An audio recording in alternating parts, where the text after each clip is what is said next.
جاتا ہے۔ حضور اکرم صلی اللہ علیہ وسلم کی تعلیمات کے حوالے سے ایک غیر مسلم، ایک کرسچن جو ایمان لایا، اس سے پوچھا گیا کہ تیرے ایمان لانے کی وجہ کیا ہے؟ کس چیز نے تجھے حضور اکرم صلی اللہ علیہ وسلم کی ذات سے اتنا قریب کر دیا کہ تو نے کرسچینٹی سے توبہ کر لی اور تو نے اسلام کو قبول کر لیا؟ اس نے کہا کہ حضور اکرم صلی اللہ علیہ وآلہ وسلم کی سیرت کا ایک واقعہ ہے، فقط ایک واقعہ۔ میں نے وہ واقعہ اسٹڈی کیا تو میری آنکھوں سے اشکوں کی برسات جاری ہو گئی۔ وہ کہتا اس وقت میں غیر مسلم تھا، نن مسلم تھا، لیکن اس ایک واقعے نے میرے دل میں انقلاب برپا کر دیا۔ وہ کیا تھا؟ سماعت فرمائیے۔ حضور اکرم صلی اللہ علیہ وآلہ وسلم اپنے صحابہ کرام علیہم رضوان کے ساتھ بیٹھے ہوئے مسجد نبوی شریف میں، ایک شخص حضور کی بارگاہ میں حاضر ہوتا ہے، عرض کرتا ہے یا رسول اللہ صلی اللہ علیہ وسلم 3 دن سے میرا بیٹا گم شدہ ہے، ننھا بیٹا، 3 دن سے میں نے اپنے بیٹے کو نہیں دیکھا، اس کی ماں بھی پریشان ہے، میں بھی پریشان ہوں، 3 دن سے ماں نے کچھ کھایا نہیں ہے، کچھ پیا نہیں ہے، رات کو نیند نہیں آتی، ہم بیٹے کو تلاش کر رہے ہیں، یا رسول اللہ صلی اللہ علیہ وسلم آپ دعا کیجئے، آپ کی دعا کی برکت سے میرا بیٹا مجھے مل جائے۔ حضور اکرم صلی اللہ علیہ وآلہ وسلم نے دعا کا ارادہ ہی کیا تھا، تیری دعا نہ اثر سے کبھی ملول ہوئی، ادھر زبان سے نکلی ادھر قبول ہوئی۔ حضور اکرم صلی اللہ علیہ وسلم کے ایک صحابی فوراً کھڑے ہو جاتے ہیں، وہ کہتے ہیں یا رسول اللہ صلی اللہ علیہ وسلم اس کے بیٹے کو ابھی میں نے مدینہ المنورہ میں مسجد نبوی شریف کے قریب ایک باغ ہے، اس باغ میں دیکھا ہے، وہ کچھ بچوں کے ساتھ کھیل رہا ہے۔ وہ فوراً کھڑا ہو جاتا ہے، بے قابو ہو جاتا ہے، بھاگ کر جاتا ہے اپنے بچے کو تلاش کرنے کے لیے۔ حضور اکرم صلی اللہ علیہ وسلم سے بلاتے ہیں، حضور کی بارگاہ میں واپس آتے، اس نے کہا یا رسول اللہ صلی اللہ علیہ وسلم آقا آپ میرے دل کی کیفیت کو جانتے ہیں، you know the state of my heart, 3 دن ہو گئے یا رسول اللہ صلی اللہ علیہ وسلم اپنے بیٹے کو دیکھا نہیں ہے، اس کی ماں پریشان ہے، میں پریشان ہوں۔ جو ہی یہ صحابی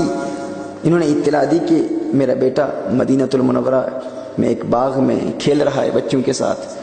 تو میں تحکم کھو بیٹھا، بے قابو ہو گیا، اپنے اوپر قابو نہ پا سکا، اور اسی لیے اپنے بیٹے کو دیکھنے کے لیے میں یہاں سے جا رہا تھا، یا رسول اللہ صلی اللہ علیہ وسلم آپ میرے دل کی کیفیت کو سمجھ سکتے ہیں۔